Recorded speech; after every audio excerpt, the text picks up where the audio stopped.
The old community hall smelled of floor wax and forgotten events. It was a big, echoing space, and today it was filled with a kind of controlled chaos. In just a few hours, it would be transformed for the annual charity gala. But right now it was a mess of ladders, tables, and people rushing around with purpose.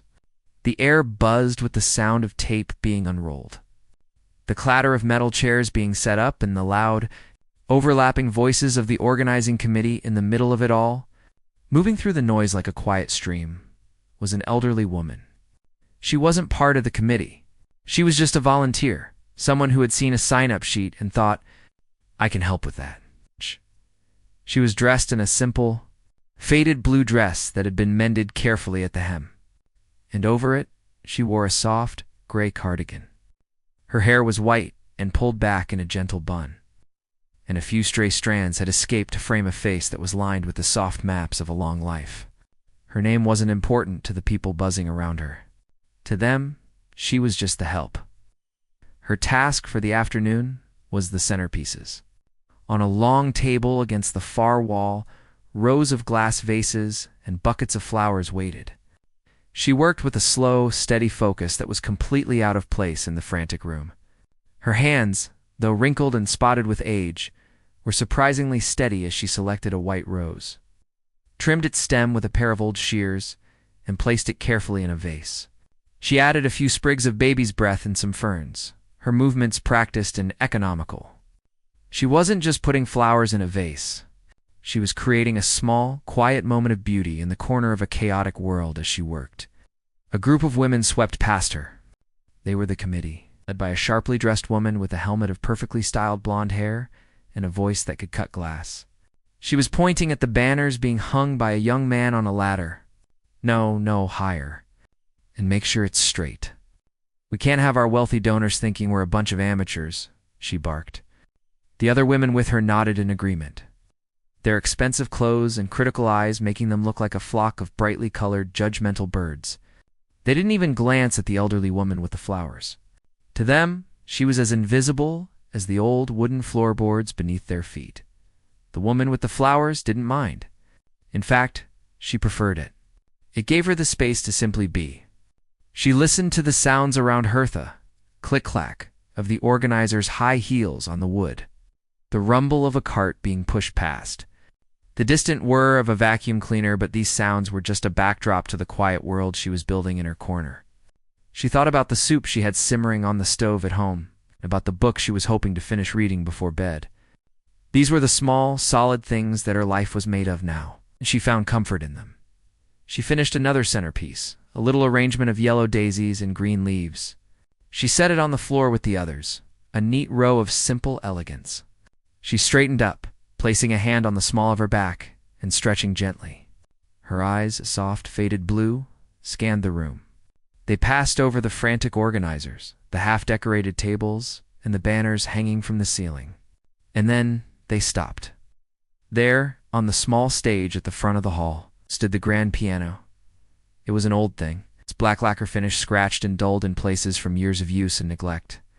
It wasn't a famous brand or a particularly valuable instrument, but it held a place of honor in the center of the stage, waiting for the evening's entertainment. The afternoon light from the high windows streamed down, making the polished wood gleam. Looking at it, the woman felt a strange flutter in her chest, a feeling she hadn't experienced in a very long time. It was like a door creaking open in a dusty, forgotten room of her mind.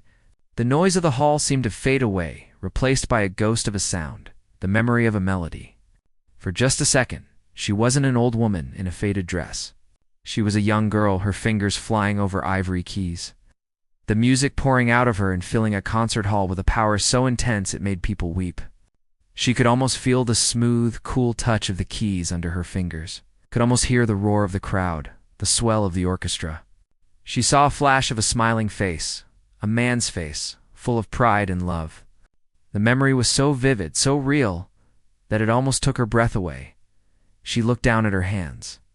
They were resting on the table in front of her. It's the hands of a grandmother, a gardener, a person who had washed countless dishes and baked thousands of loaves of bread.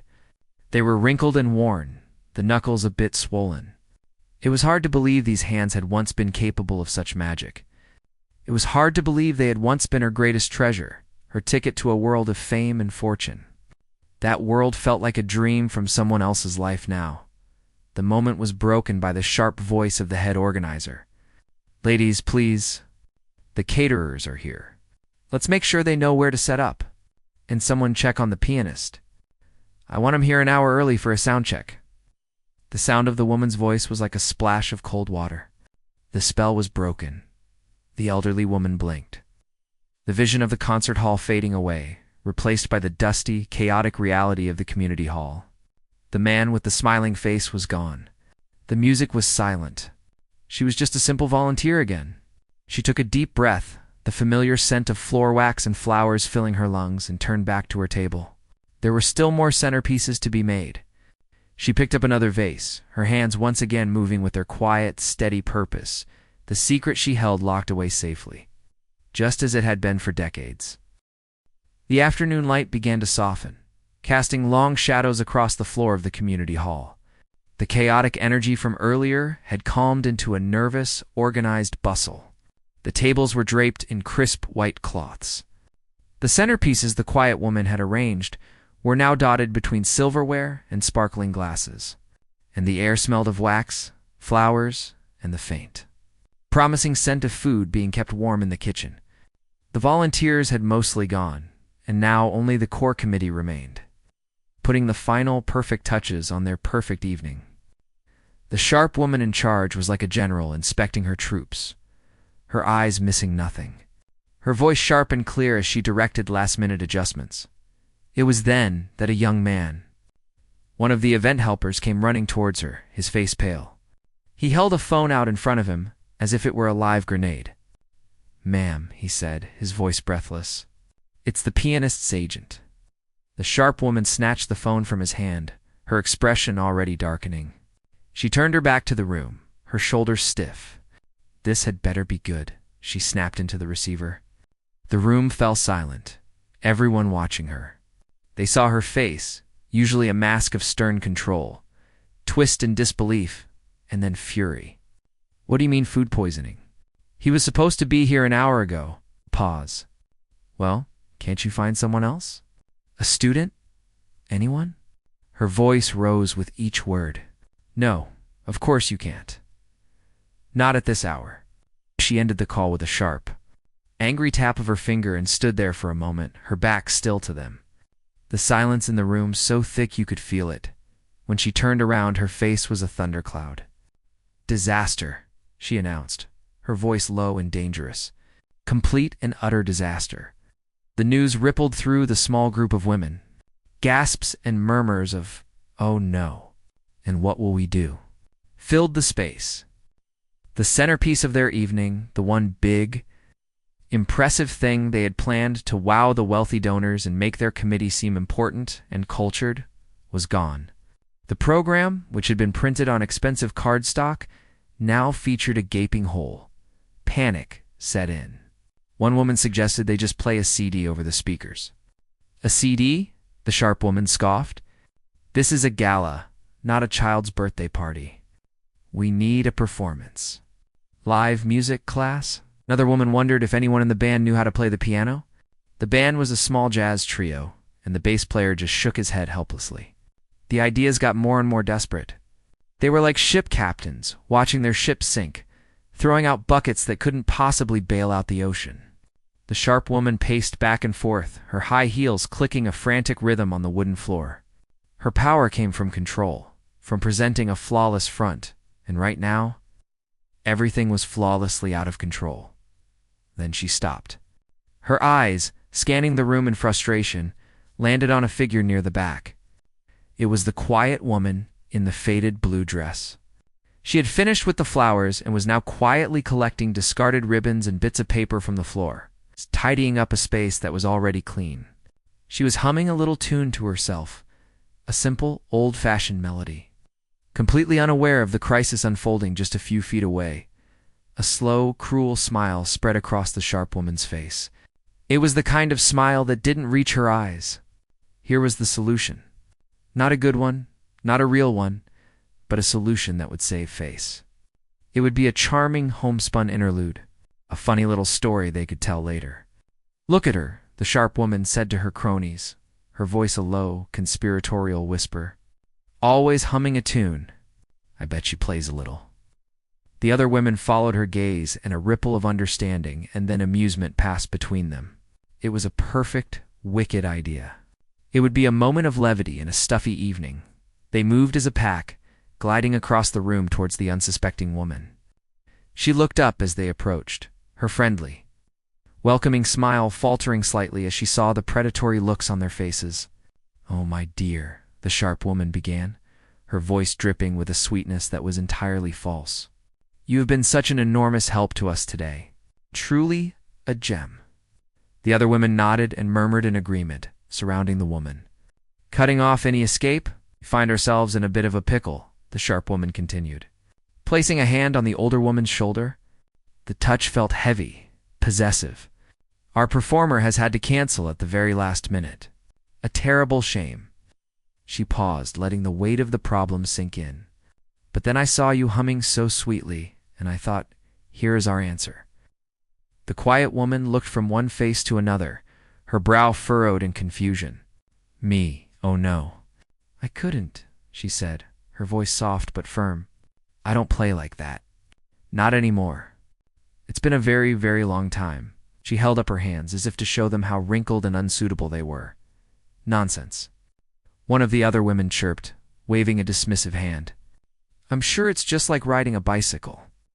The sharp woman leaned in closer, her smile tightening. "We don't need a professional performance, my dear. Just a little something. A simple tune. It would be so charming. The guests would love it. It would show them what a wonderful, down-to-earth community we have." The words were meant to be flattering, but they felt like little stones being thrown at her. They weren't asking her to play. They were telling her to... They were painting her into a corner, using kindness as a weapon. "I really couldn't," the woman insisted, her heart starting to beat a little faster. She felt a flush of heat rise to her cheeks. "The piece. It's a very difficult one. I wouldn't even know where to begin." She was telling the truth. The Liszt piece they had planned was a monster, a whirlwind of notes that required a lifetime of dedication. Even in her prime, it would have been a challenge, but the committee didn't hear the truth in her words. They only heard what they wanted to hear. A simple woman's false modesty. "Oh, don't you worry about the program," the sharp woman said with a breezy laugh. "We'll just announce that there's a change. A special, local performance. Everyone will think it's simply wonderful." She put her arm through the older woman's, her grip surprisingly strong. "Come now. It's for a good cause. You wouldn't want to let us down, would you?" Let all the donors down? That was the final twist of the knife. It was no longer a request. It was an obligation. It was her duty to the community, to the charity. To refuse now would make her seem selfish, ungrateful. She was trapped. She looked around at their faces, all smiling expectantly, and saw no way out. They saw a prop, a quaint little old lady who would provide a moment of comic relief. They had no idea who they were really dealing with. They had no idea that by forcing her onto that stage, they were about to unlock a ghost. "All right," she whispered, the word barely audible. "Wonderful." The sharp woman exclaimed, her triumph radiating from her. She and her friends practically cheered as they led the quiet, trembling woman towards the stage. They paraded her through the room like a prize they had just won, her simple dress and worn shoes a stark contrast to their elegant attire. They pushed her gently up the steps and onto the stage, towards the big, black piano that stood waiting under the lights. The first guests were starting to arrive, their voices a low murmur from the doorway. The show was about to begin. The stage lights felt warm on her face, but a chill had settled deep in her bones. From her perch on the small elevated platform, the community hall looked like a different world. It was no longer a messy workshop, but a glittering sea of people. The guests were arriving in a steady flow, a river of silk and tuxedos, their laughter and conversation blending into a low, constant hum. They carried glasses of champagne that caught the light, sending little sparkles dancing across the walls. They were a world away from the quiet life she had built for herself, a world of sharp edges and bright, superficial smiles. She felt like an imposter, a dusty old relic placed on a modern art pedestal, completely out of place. She could see the committee leader, the sharp woman, moving through the crowd like a shark. She was smiling, her teeth white and perfect, shaking hands and touching arms. She was in her element, the queen of her little kingdom. Every now and then, the woman would glance up at the stage, and a look of smug satisfaction would cross her face. She thought she had created a moment of charming, rustic entertainment. She had no idea. The old woman watched her, a strange calm beginning to settle over her initial panic. It was the calm that comes when you realize you have nothing left to lose. The room filled up quickly. The low hum of conversation grew louder, punctuated by the occasional high-pitched laugh or the clinking of a spoon against a glass. The band in the corner began to play some soft, unobtrusive jazz. The old woman sat on the bench, her hands resting in her lap, just watching. She felt invisible again, but this time it was a different kind of invisible. She wasn't a volunteer being ignored. She was a performer waiting in the wings, a ghost from a past life. She saw people she knew from town, the grocer, the postmaster, the librarian, all dressed up and looking slightly uncomfortable. They saw her on the stage and gave her small, encouraging, and slightly pitying smiles. They thought they were about to watch her make a fool of herself. Then, the sharp woman made her way to the small podium at the side of the stage. She tapped the microphone, and a screech of feedback cut through the room, silencing the chatter. "Ladies and gentlemen, if I could have your attention for just a moment," she began, her voice smooth and commanding. "We have a small change in our program for this evening. Due to an unforeseen circumstance, our scheduled pianist is unable to be with us." A collective, disappointed sigh went through the crowd. "But," she continued, a dramatic pause for effect, "in the spirit of our wonderful close-knit community, we have a very special treat for you instead." She turned and gestured towards the old woman on the piano bench. A spotlight, harsh and bright, suddenly found her, making her flinch. One of our own beloved residents, a woman who has given so much of her time to our community center, has graciously agreed to play for us tonight. The sharp woman's voice was thick with a syrupy, condescending kindness. "Let's give a warm welcome to this lovely, humble lady who will share some of her simple homespun music with us." A smattering of polite applause rippled through the room.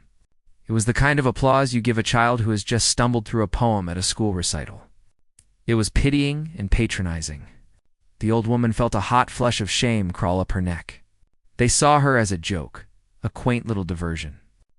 She looked out at the sea of faces, all turned towards her, their expressions a mixture of curiosity and sympathy. Her heart hammered against her ribs, a frantic bird trapped in a cage. She wanted to run. She wanted to stand up and walk off the stage and disappear out the back door and go home to her quiet house and her simmering soup. But then memory surfaced, clear and vivid as a photograph. It was her husband, sitting in their small living room years ago. She had been practicing a difficult piece, her fingers stumbling over a passage, her frustration growing. She had slammed her hands down on the keys in anger. "I can't do it anymore," she had cried. "It's too hard." "What's the point?" He had walked over to her, knelt by the piano, and taken her hands in his. His hands were warm and calloused from working in the garden. "The point isn't to be perfect," he had said softly, his eyes full of a love so deep it still made her ache. "The point is to let the music out. It's inside you, and it needs to be heard. Don't ever let the world or your own fear silence it." His voice echoed in her mind, a steady anchor in the storm of her fear. Don't ever let the world silence it.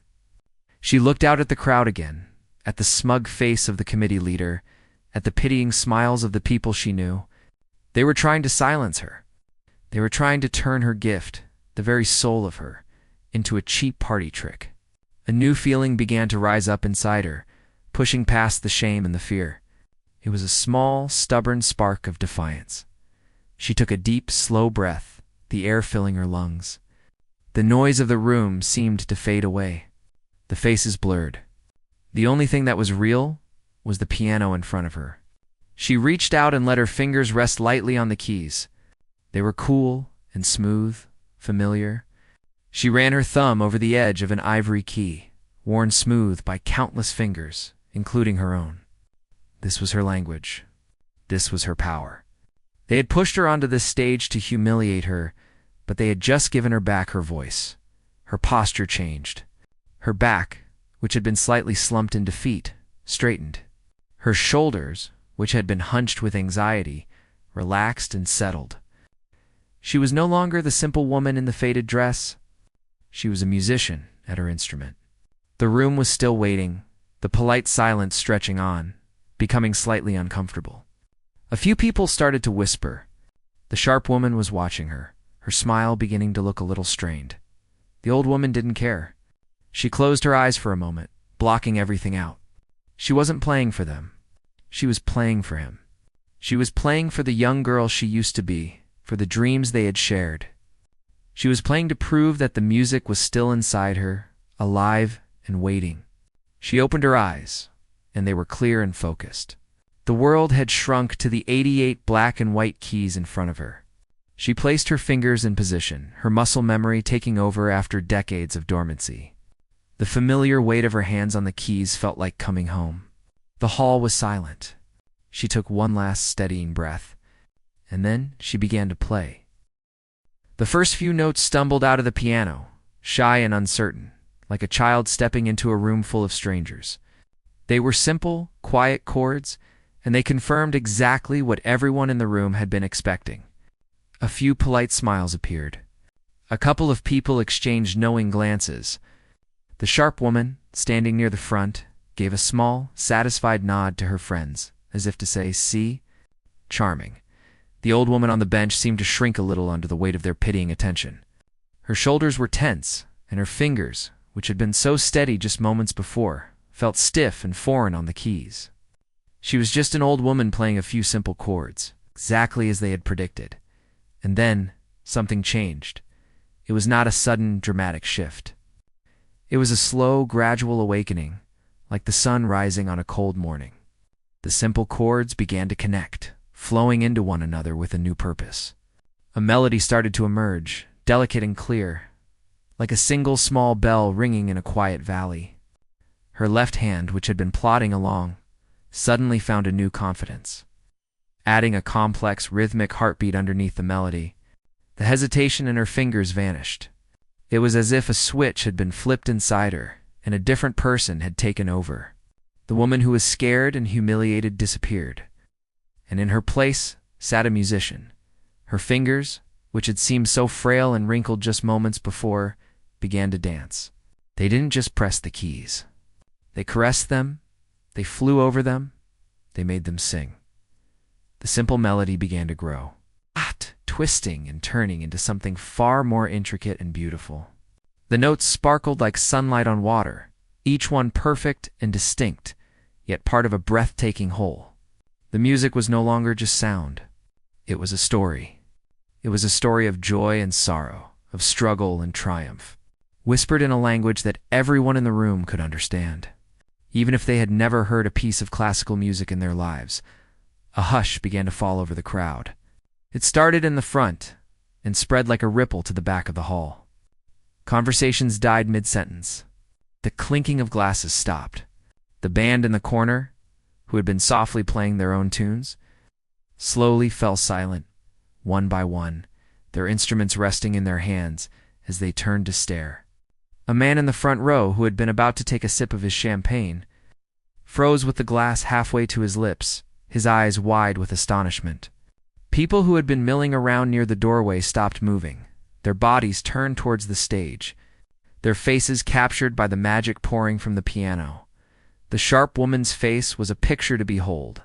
Her smug, triumphant smile had melted away, replaced by a pale, slack-jawed disbelief. She looked from the old woman at the piano to the stunned faces of her guests and back again. The world she had so carefully constructed, a world where she was in control and everyone else was a pawn in her game, was crumbling around her. This was not supposed to happen.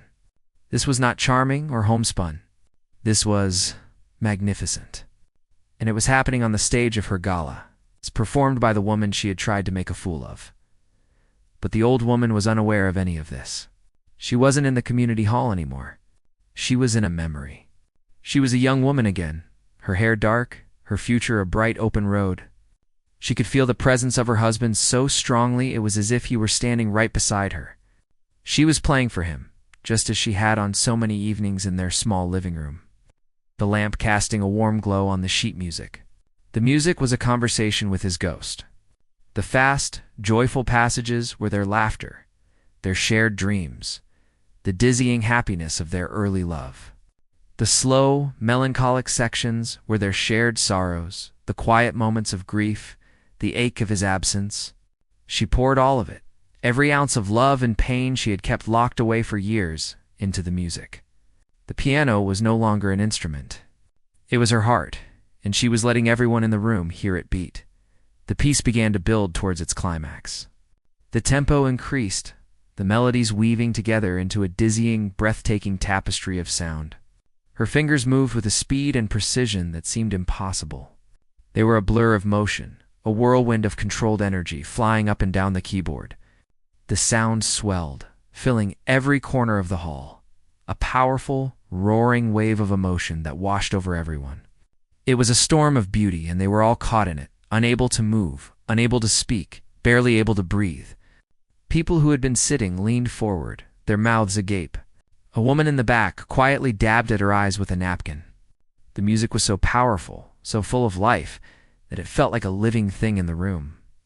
Then, suddenly as it had roared to life, the storm began to subside.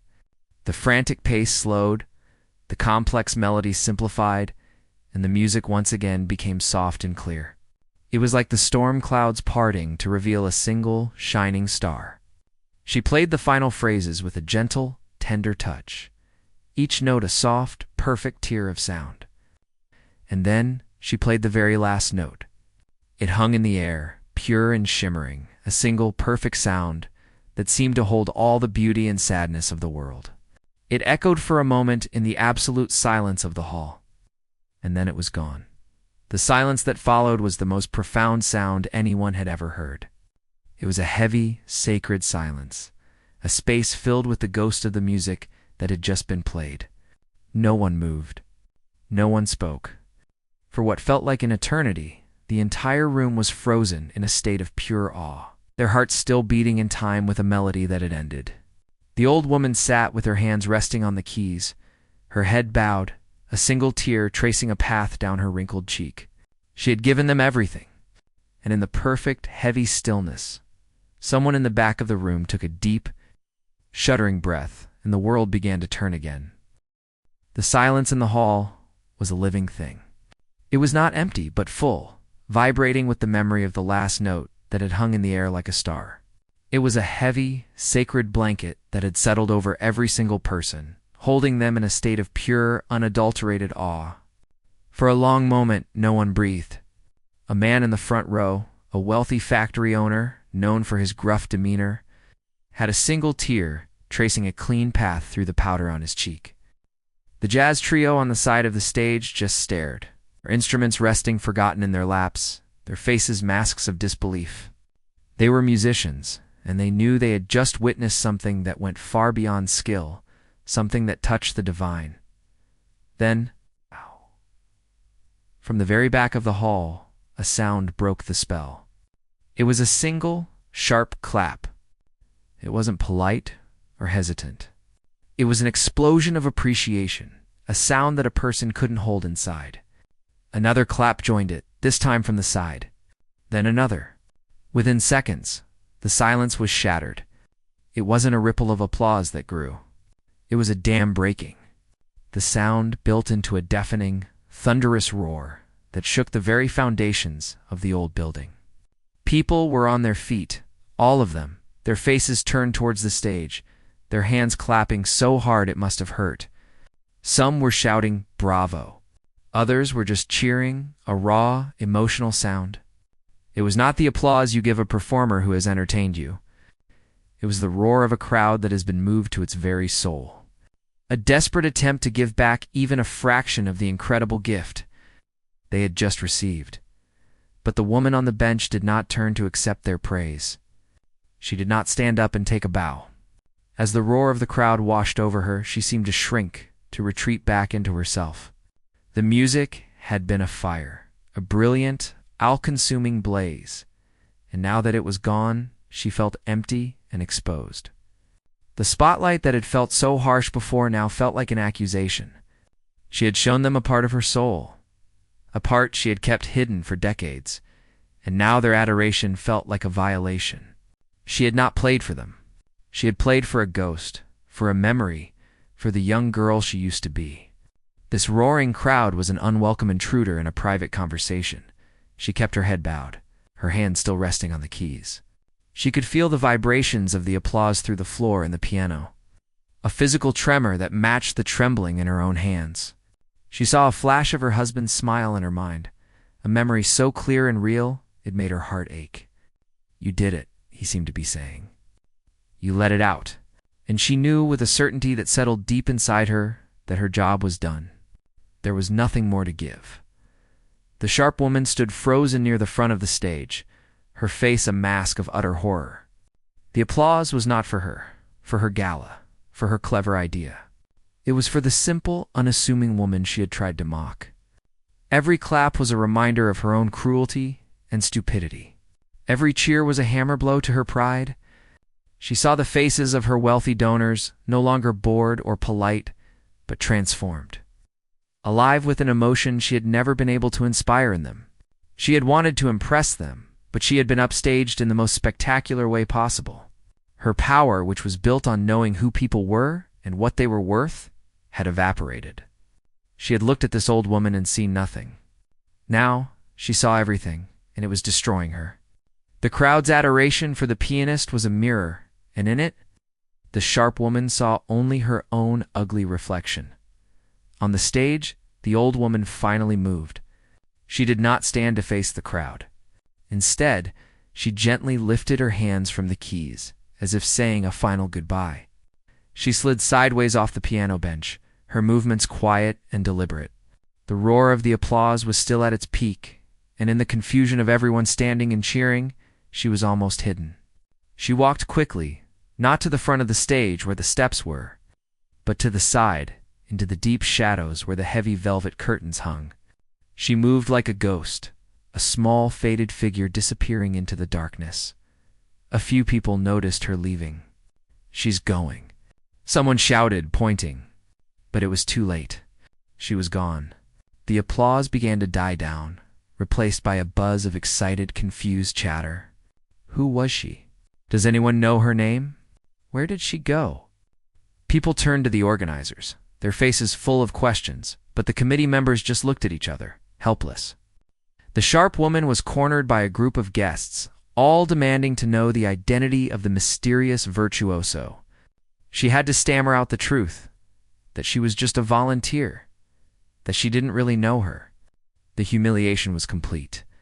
She had orchestrated the most magical moment of the evening, and she couldn't even take credit for discovering the talent. She had only stumbled upon it by accident, through malice. Meanwhile, the old woman had found a back door that led to a small, neglected garden behind the community hall. The cool night air felt wonderful on her hot face. The sounds of the party were muffled here, a distant, happy hum. She leaned against the rough brick wall of the building, closing her eyes and taking a deep, shaky breath. Her heart was still beating fast, but now it was slowing down, finding its normal rhythm again. She felt a profound sense of peace, a feeling of a heavy burden being lifted after a very long time. She reached into the pocket of her worn cardigan and pulled out a small leather wallet. Inside, tucked behind a clear plastic sleeve, was a faded photograph of a young man with a kind smile and eyes full of light. She held it gently in her fingers, the way she had held her husband's hand all those years ago. She looked at his face, a single tear finally falling freely. It was not a tear of sadness, but of release. She had not played for the crowd, for the fame, or to prove the sharp woman wrong. She had played for him. And as she stood there in the quiet darkness, a small, gentle smile touched her lips. The music was back where it belonged, safe inside her. Shared secret between her and the man she had loved, a secret that was now hers to keep or share on her own terms.